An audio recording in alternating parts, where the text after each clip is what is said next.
Oi, pessoal, tudo bom? Hoje, o tema da nossa aula gravada é sobre o erro em odontologia, o erro odontológico. O erro ele está presente, então, na nossa vida cotidiana, né? Como, por exemplo, nessa charge. Zeca, telefone para você. Fala que eu estou em reunião com o chefe. Ele está em reunião com o senhor, né? Então, pego na mentira, tá? Mas o erro acontece de diversas formas, às vezes por querer, sem querer, mas ele está presente então na nossa vida. No direito penal, a gente considera que erro é um conhecimento falso acerca de um objeto. Já a ignorância é a ausência total de conhecimento. Então, o que a gente tem? Quando a gente tem um erro, por exemplo, assim, um sujeito erra ao confundir um cavalo com jumento. Ele sabe o que é cavalo, ele sabe o que é jumento, porém, ele se confundiu e errou. Ou a gente pode dizer, então, que a ignorância é o quê? A ignorância é um sujeito nascido em uma área urbana, trancado em quarto até 18 anos, que não tem ideia do que seja um jumento. Então, ele errou por ignorância.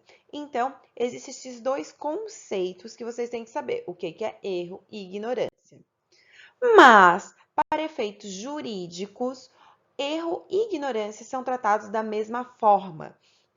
Incidem sobre a vontade, o sujeito querer uma coisa diversa do que teria querido se houvesse conhecimento da realidade. Então, para efeito legal, erro e ignorância são tratados da mesma forma.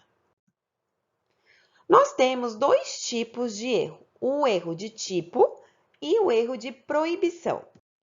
O erro de tipo está vinculado a uma falsa representação ou percepção da realidade, ou seja, o autor desconhece ou se engana a respeito da descrição legal do crime. Isso acaba excluindo o dolo. O que é o dolo, né? O dolo é quando a pessoa tem a real intenção de violar a norma jurídica. Então, o erro de tipo torna o crime culposo, que ocorre, então, quando uma pessoa faz algo sem a intenção, né? Acidentalmente, né?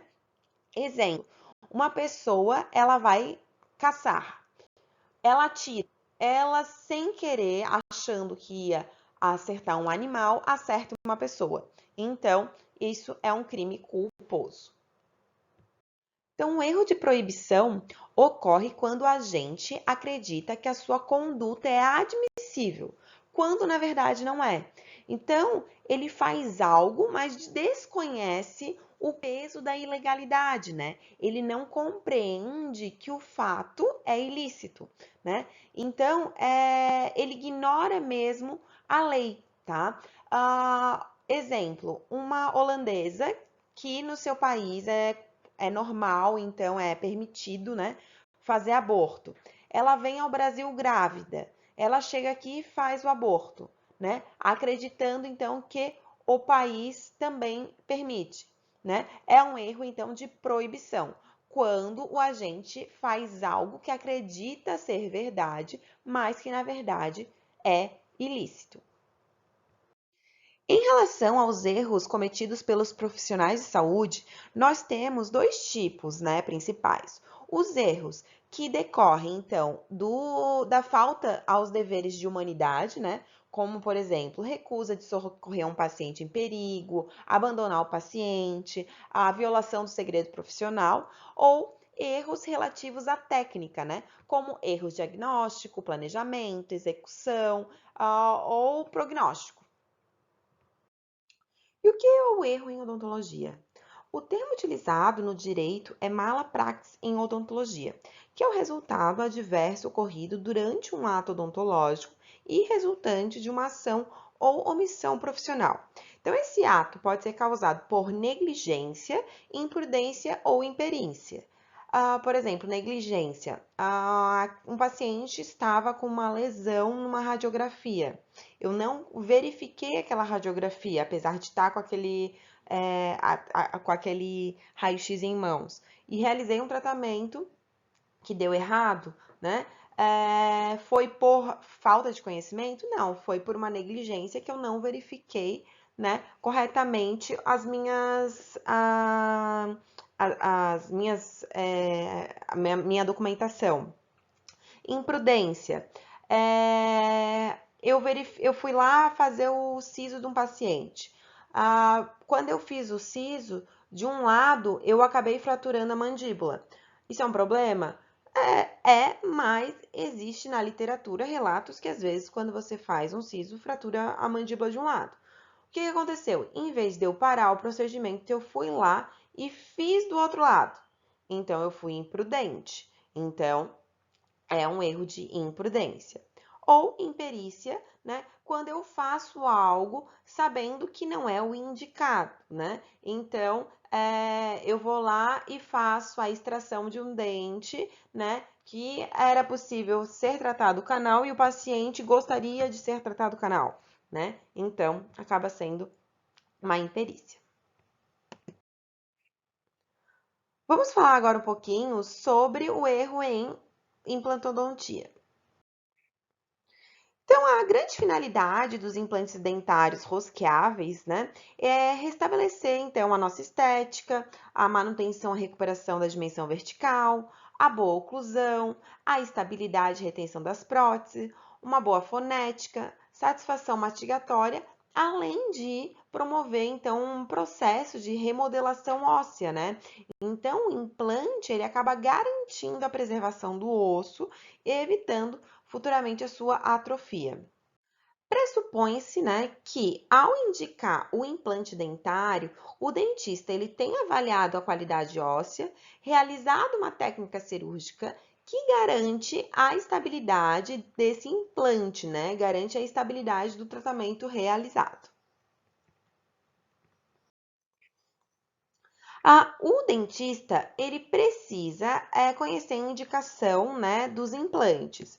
E a gente tem indicações para as perdas unitárias, perdas de mais de um dente. A gente tem a indicação para edêntulos, né, totais. A gente tem indicação, então, para pacientes que estão com próteses, mas não se sentem satisfeitos, né? E a gente também tem pacientes, então, que têm as maxilas atróficas.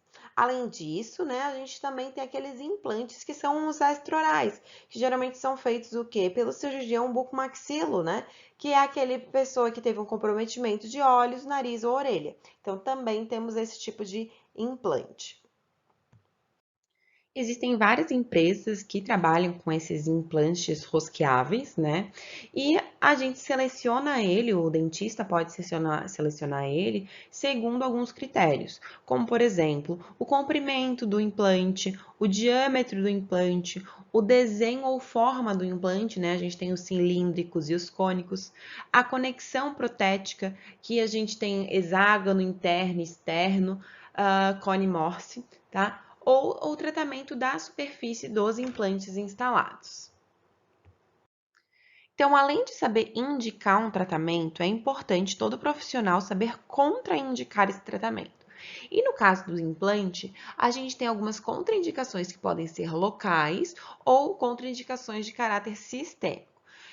As locais, né, a gente tem como, por exemplo, o volume e densidade óssea inadequados, então a gente não tem estrutura suficiente para colocar um implante. A gente tem quadros de má higiene bucal, onde o paciente tem muita inflamação, tá muito sujo, não tá legal. A gente também tem acidentes anatômicos que possam lesionar o alveolar inferior, né, então tem que olhar a anatomia, né, de todo o paciente para poder ter certeza da garantia do sucesso, né? Para garantir que não vai ter intercorrências, né? Pacientes com inflamação aguda ou crônica, cavidade oral, patologias locais específicas, né? Ou por exemplo, hábitos parafuncionais como o bruxismo, que pode também contraindicar o uso do implante. Já da maneira, a contraindicação em relação a doenças sistêmicas, né? O que acontece? É fundamental que antes da gente indicar qualquer tipo de tratamento para o paciente, a gente conheça as condições de saúde desse paciente, né? Para saber se realmente a gente pode realizar o tratamento que a gente deseja. Então, é preciso saber se esse paciente é cardiopata, se ele é diabético, se ele tem algum tipo de doenças sanguíneas, né? Algum problema de coagulação, se ele tem problemas psiquiátricos, se ele é fumante excessivo, pacientes irradiados, né? Que a gente pode ter um osso que tem uma tendência de necrose, se os pacientes se o paciente atualmente está gestante, ou, por exemplo, também pacientes que ainda são muito jovens e que não tiveram o crescimento ósseo completo, tá? Isso daí também pode se tornar uma contraindicação. Sempre então que a gente vai analisar o tratamento, a gente tem que fazer o exame clínico, uma análise radiográfica e das tomografias antes de passar então para o paciente como é que vai ser o tratamento dele. A gente tem que avaliar o quê? A necessidade do paciente, a gente tem que avaliar as lesões ou defeitos que podem estar ali, a gente tem que avaliar o tipo de procedimento realizado ou feito anteriormente, como esse paciente teve o prognóstico daqueles tratamentos, como é que está toda a documentação em relação a esse paciente. As modificações do planejamento, elas devem ser avisadas ao paciente e documentadas, né? Então, se você imaginou colocar um implante de 5 milímetros de comprimento e no final das contas teve que colocar um implante de 7 milímetros, isso tem que ser avisado ao paciente, né? Tem que ser falado também, né, sobre a qualidade, durabilidade, a garantia a longo prazo dos componentes que estão sendo utilizados e a possibilidade de tratamento e custo-benefício. É fundamental, então, esgotar todas as informações para passar para os pacientes, para que ele tenha, então, o conhecimento de tudo e assine um documento, né, de consentimento esclarecido, né? Se por acaso o implantodontista ou o clínico, né, ele acaba interrompendo algum desses passos, acaba que pode cair no erro, né, tanto diagnóstico quanto de prognóstico, né, e provocar então a satisfação do paciente. Considere então que há sucesso no tratamento de implantodontia quando o implante então apresenta-se imóvel, né? Quando colocado em função, ele não apresenta sintomas ou sinais de inflamação. A perda óssea no seu primeiro ano de vida útil é menos que 0,2 milímetros anualmente, né? Ele apresenta uma longevidade de 85% no final do período de 5 anos e 80% no final de 10 anos, né? Então, assim, a gente acaba conseguindo um sucesso, né? Além do fato que para garantir, então, o real acerto do implante, ele deve retornar à autoestima do paciente. Então, o paciente, ele tem que estar apto, né, a mastigar alimentos, a ter uma estética agradável, né, e uma segurança com aquele implante. E o erro a gente pode considerar quando o profissional acaba usando um material sem a devida evidência científica, né? Então, a gente não tem a certeza da durabilidade daquele material, da capacidade daquele material em se integrar. A gente pode considerar outro erro quando ele utiliza uma técnica cirúrgica que não é adequada, então, para aquele tratamento, né? Ou então que ele utilize componentes inadequados para aquele paciente, né? Então, que não indique a indicação, que não respeite a indicação, né? Daquele desenho, forma, diâmetro, comprimento que é necessário para aquele paciente. Outro motivo, né, que ele erra quando a gente não tem quando a gente acaba não tendo uma estética boa alcançada, né? A gente acaba tendo um comprometimento estético, uma altura gengival não adequada, ou então o enxerto não foi adequado corretamente.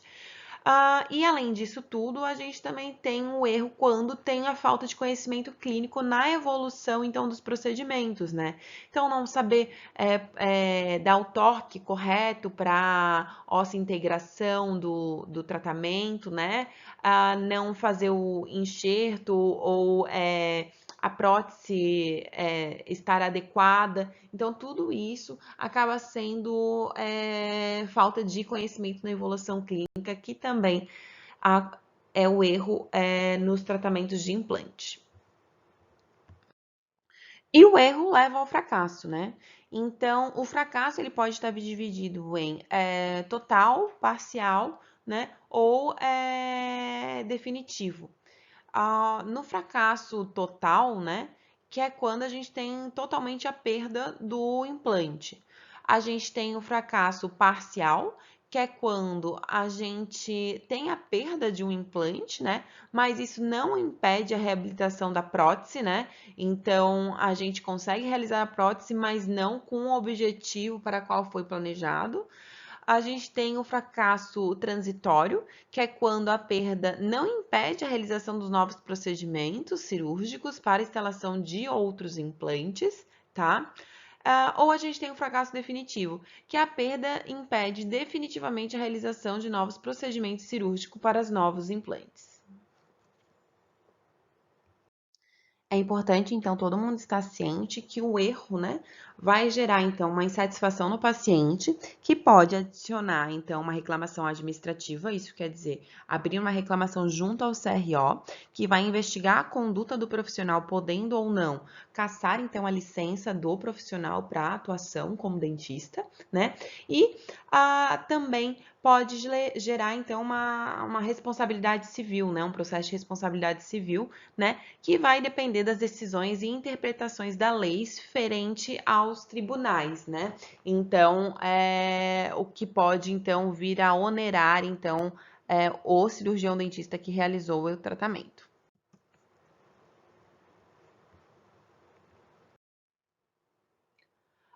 Se a gente olhar aqui, essa tabela mostra, né? Então, entre 2006 e 2011, quais foram as principais especialidades odontológicas que tiveram acionamento na justiça, tá? Então, a implantodontia, com certeza, é a que mais tem problemas, né? Nessa pesquisa, né? Seguida da prótese e depois de ortodontia.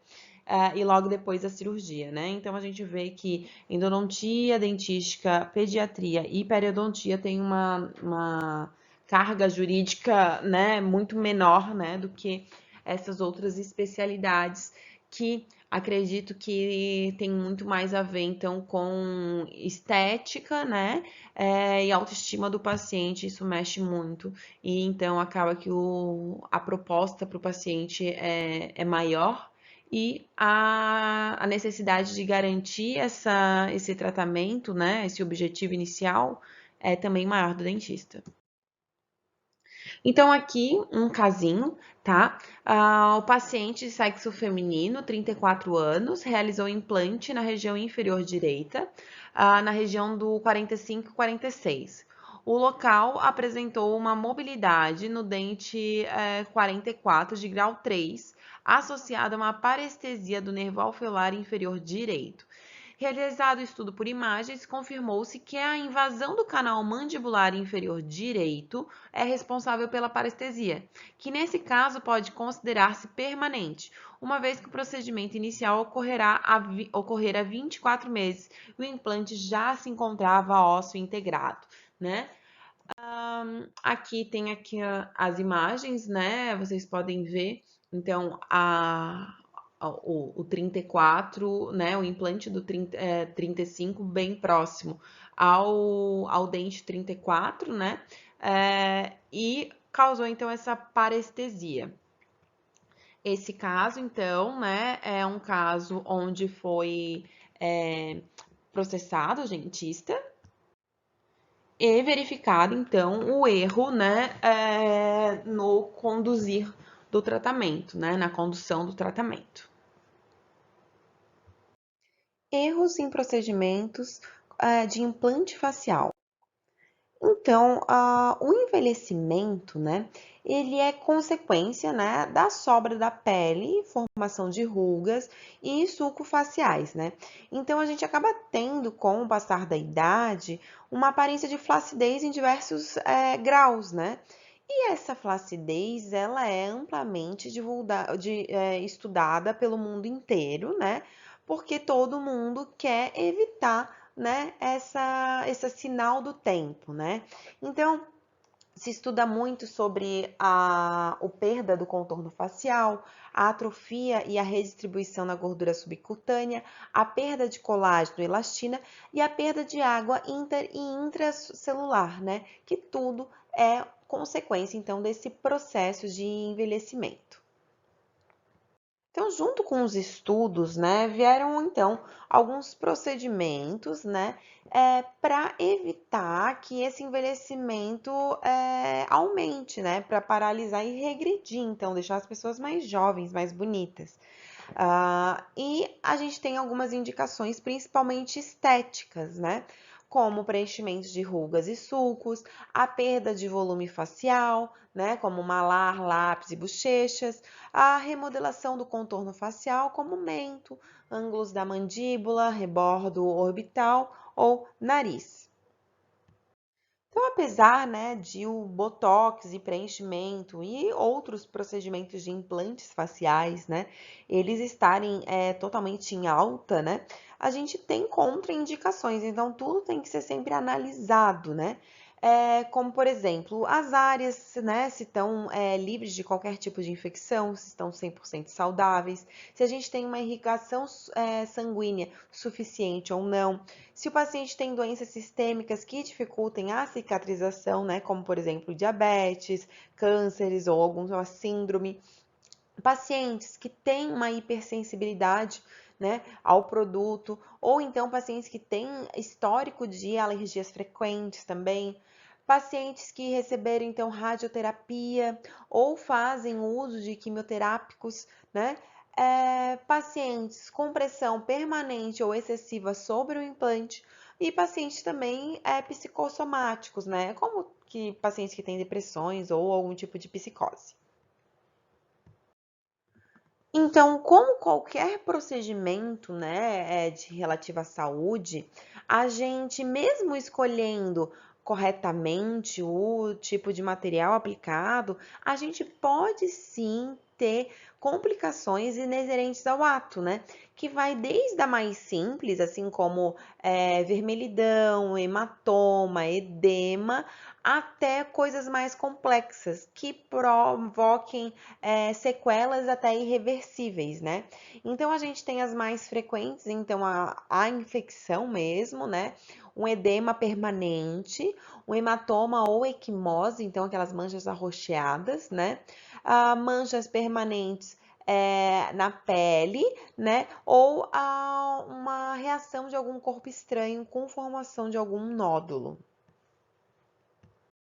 Então, hoje, né, pela lei, os dentistas podem realizar, né, o preenchimento e também a aplicação da toxina botulínica, né? E foi uma disputa muito longa entre os setores, né, a área médica contra dentistas, biomédicos, farmacêuticos, que todos, né, solicitam essa aprovação para a aplicação desses produtos, né?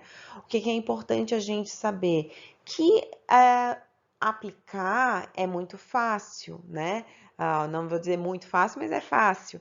Agora, saber garantir a resolução das intercorrências não é. Então, esses cursos de final de semana, será que eles são capazes de passar toda a informação que um profissional de saúde precisa para poder fazer esse tipo de procedimento, né? Então, felizmente, a gente já tem alguns cursos de mais longa duração, né, para capacitar corretamente, né, com todas as informações necessárias os profissionais a fazerem esses procedimentos, né? Mas será que os cursos, né, de um dia são capazes de dar toda a informação necessária, né? Então fica aí só o questionamento para a gente pensar. Erro funcional, modificação do sorriso. A beleza é essencialmente a integração dos princípios estéticos, sendo influenciada por fatores psicológicos, que podem afetar tanto positivamente a estética quanto negativamente, né? Então, a percepção visual da beleza humana é diferente para cada um, tá? Ela é um requisito estético, né? Influenciada por padrões, tendências, moda, né? Então, a percepção dessa beleza ideal pode variar, então, dependendo da civilização, do tempo ou do local aonde essa beleza é vista. Então, com o passar do tempo, né, a gente tem os ícones de cada época, né, considerando então o padrão de beleza de cada época, né. Então, a gente tem aqui a Marilyn Monroe, né, ela era considerada um grande ícone de beleza, né, e a gente pode perceber, né, que independente da época, o que a gente vai verificar nesses ícones de beleza é uma grande simetria facial, né? Então, é um rosto muito simétrico, muito agradável. Então, para alcançar então a estética facial, né, a gente tem que ter uma composição dental harmônica, né, equilibrada, né, assim como tamanho, formato, cor. A gente tem que ter uma proporção áurea, né, que é o que? São os terços faciais, eles devem ser proporcionais, né? Então, remetendo então uma simetria, né, que remete também uma resposta psicológica positiva do indivíduo por ter essa composição harmônica no rosto, né? E quando a gente fala em odontologia estética, então a gente vê um bom resultado quando a gente tem um conjunto de componentes, né, em harmonia. Então é face, gengiva, dentes. A gente tem tudo isso em equilíbrio e harmonia, né, e respeitando a estrutura biológica natural e individual de cada pessoa. Quando a gente fala especificamente na estética do sorriso, a forma e o tamanho dos dentes superiores anteriores, eles acabam exercendo uma importante influência então na estética dental, né? E eles devem então concordar, né, com a morfologia facial do indivíduo, que é única, né? Então a gente não pode colocar o mesmo dente para todo mundo, porque a gente não vai ter a mesma resposta estética para todos. Cada indivíduo tem um dente que combina mais com ele. Então a gente tem uma face mais harmônica com um tipo de dente, né? Quadrado, triangular, enfim. Um sorriso, então, agradável, né? Ele tem vários componentes que não apenas o dente em si. Então, tem a quantidade de gengiva exposta, a localização da linha média, contorno gengival, a posição de dentes, a dimensão desses dentes, né? Tudo isso deve ser harmônico, né? E combinar com o rosto de cada indivíduo. Uma coisa que é preciso, então, sempre é lembrar que a morfologia dentária ela é única para cada pessoa, né? Não existe dois indivíduos com dentaduras idênticas, né? E por isso os dentes eles são tão relevantes quanto as impressões digitais na identificação humana, né? Então, para identificar uma pessoa que já faleceu, quando não se tem as digitais, se utiliza então a arcada dentária com os exames, a documentação desse paciente que olhando isso, então o perito ele consegue afirmar então que quem que era aquela pessoa que faleceu. Até uma época atrás não existia a penalização então para os erros dos dentistas. Mas com a criação do Código do Consumidor, né, então está previsto então no Código Civil e no Código Penal, então a inversão do ônus da prova. O que significa?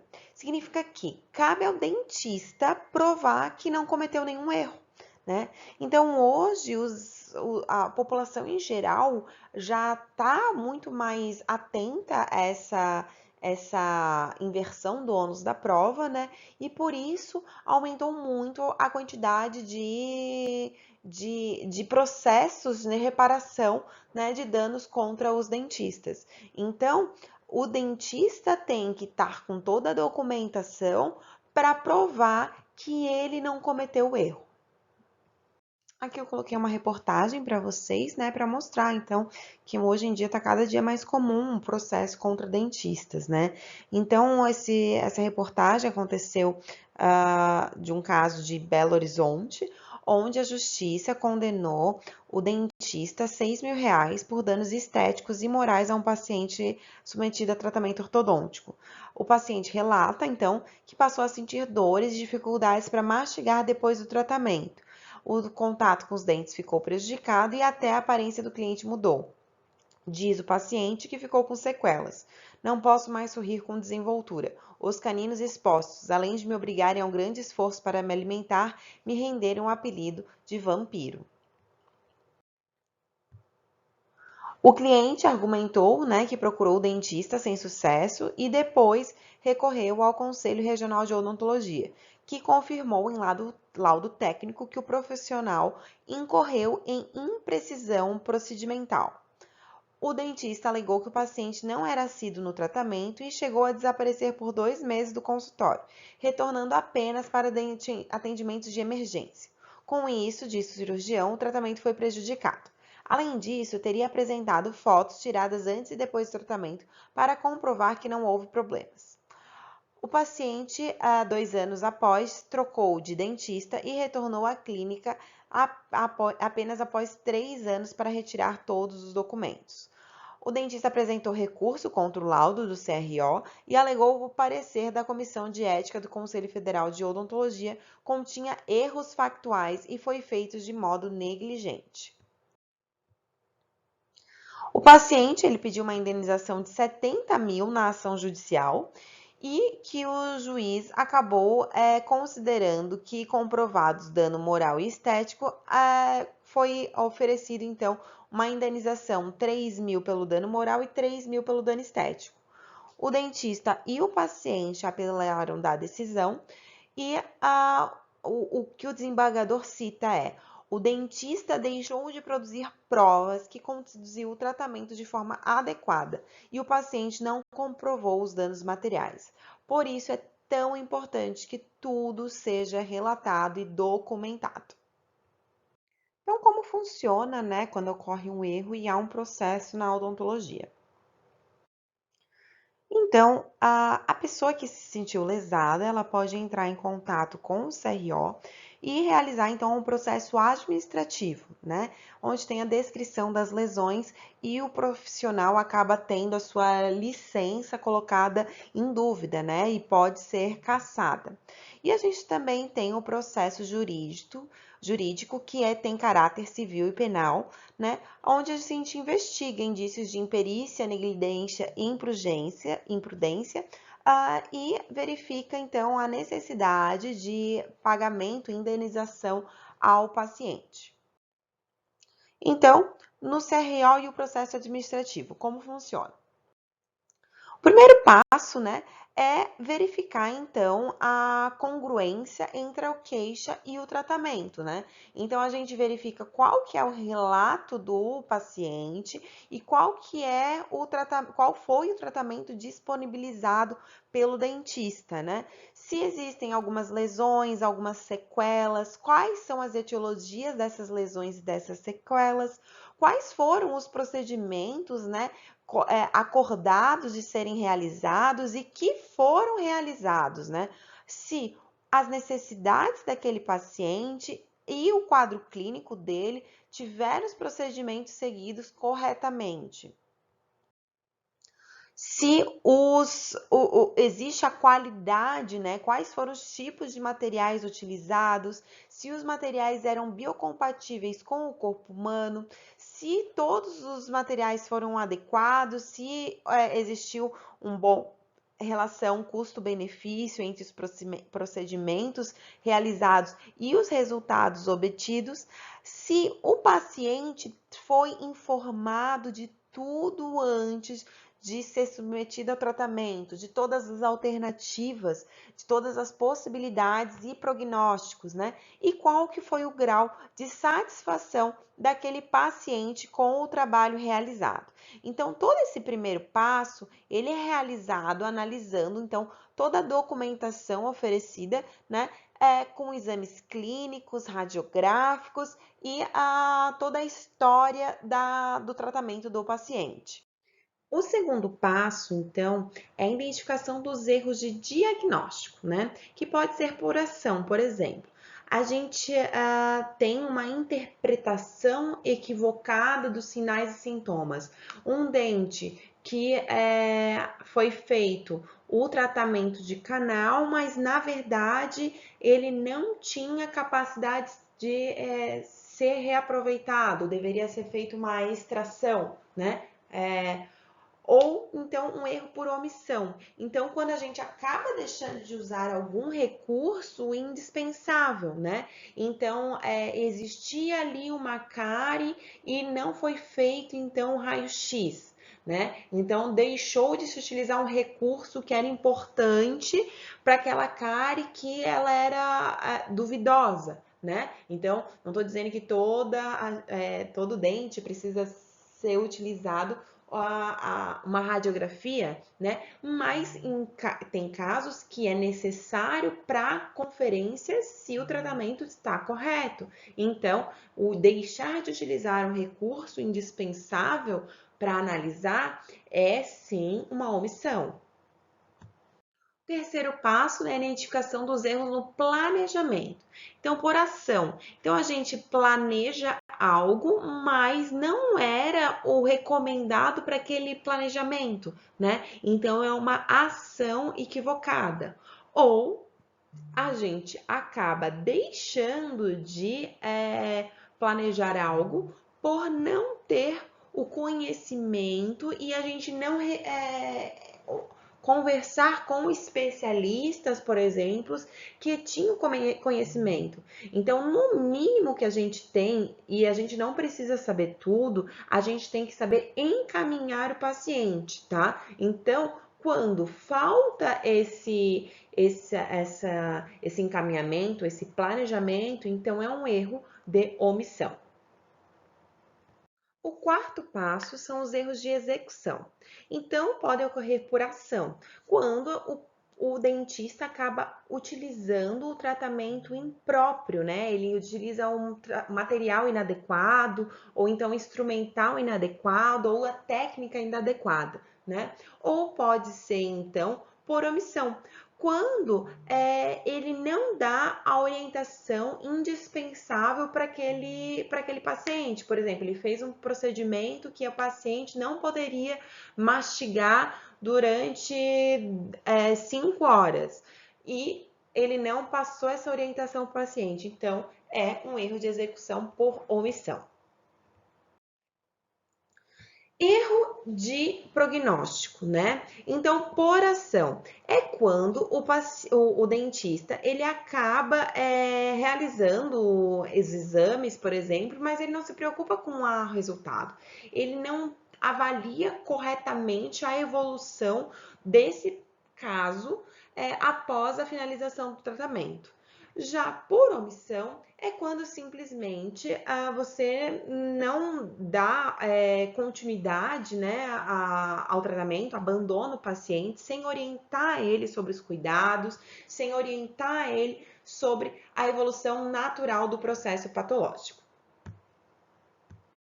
O sexto passo, então, é baseado em todos esses outros passos, né? Elabora-se, então, um relatório e se encaminha, né, à autoridade requerente, né, ou ao juizado, para que todos esses dados sejam analisados, né, e uma definição seja dada se por acaso o dentista cometeu um erro ou não. E quando se percebe que houve sim um erro, né? Existe a pergunta: como que a gente vai mensurar o prejuízo desse paciente, né? Então a gente tem algumas relações que nos ajudam a calcular esse prejuízo. O valor que esse dente tem, ele vai depender, né, de qual dente é e qual a função perdida. Por exemplo, num dente central, né, qual que é a função mastigatória dele? Ela é muito baixa, né? Então, é considerado que cada central ele tem a responsabilidade de 1% em relação à mastigação. Isso a gente considera que cada arcada, M arcada tem 25%, né? Então, o incisivo central ele é responsável 1% pela função mastigatória. Porém, quando a gente vai verificar a função estética, esse dente já sobe para 6%. Então, perder um central, né, ele acaba não influenciando muito na mastigação, mas influenciando muito na estética e também na fonética, né, que é 8% conforme essas tabelas que você tem. Então, caso você perca um central, vai ser valorado de uma forma, né, aquela relação, né? Então, a autoestima do paciente vai ser muito mais abalada pela perda de um incisivo central, né? Porque vai ter problemas estéticos e funcionais, do que, por exemplo, pela perda de um terceiro molar, né? Então, o terceiro molar, ele não tem função estética, ele não tem função fonética, ele tem apenas função mastigatória. Então, a valoração dessa perda desse terceiro molar por causa de um erro profissional vai ser diferente da valoração da perda de um incisivo central do paciente. E para finalizar, vamos citar alguns dos possíveis causas dos erros na odontologia, né? Um dos motivos é o aumento indiscriminado no número de faculdades de odontologia, que muitas vezes acaba não tendo uma capacidade de filtrar, né, bons profissionais. Ou é o defeito na formação profissional, então muitas vezes falta algumas orientações para que esse profissional se torne um profissional melhor, tanto dos professores quanto a esses alunos, ou então os alunos na sua própria graduação, né, pela falta de interesse, falta de compromisso, a falta de boa comunicação social com os pacientes, acaba tendo falta de mente e o profissional deixando a desejar nas orientações, nos cuidados, né, nas explicações. A submissão às condições precárias de trabalho, então hoje em dia a gente verifica que a saturação do mercado de trabalho faz com que os dentistas aceitem, né, condições nem tão boas de trabalho. E por causa disso utilizam então piores materiais, dão um pior tratamento, tem que ser feito tudo mais rápido, e isso ajuda a causar então também possíveis erros, né, nos tratamentos. A impunidade para os resultados adversos, porque até algum tempo atrás, os problemas que existiam na odontologia, né, não resultavam em processos reais, né? Hoje em dia modificou, mas antigamente terminava em nada, né? Terminava em pizza, vamos dizer assim. E a autoconfiança no corporativismo que se espera dos peritos e CRO.